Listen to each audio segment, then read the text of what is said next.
வணக்கம். நான் doctor Saravana Bharathi, internal medicine consultant, doctor Mehta மருத்துவமனை. எனக்கு உடல் சோர்வா இருக்குன்னு டாக்டர்கிட்ட போனேன் சார்.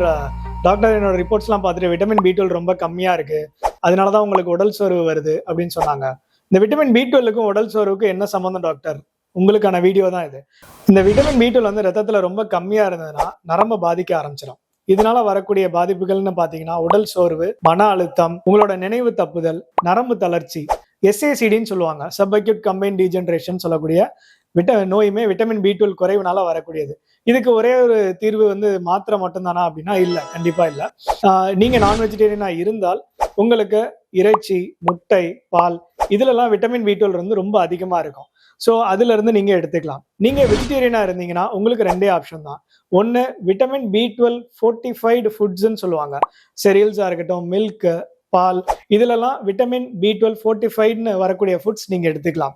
ரெண்டாவது ஆப்ஷன் வேற வழியே கிடையாது. நீங்க மாத்திரை அல்லது இன்ஜெக்ஷன் போடுற மாதிரி தான் இருக்கும். நீங்க உங்களோட விட்டமின் பி12ஓட அளவை எப்ப கடைசியா செக் பண்ணீங்க அப்படிங்கறத கீழே கமெண்ட் பண்ணுங்க.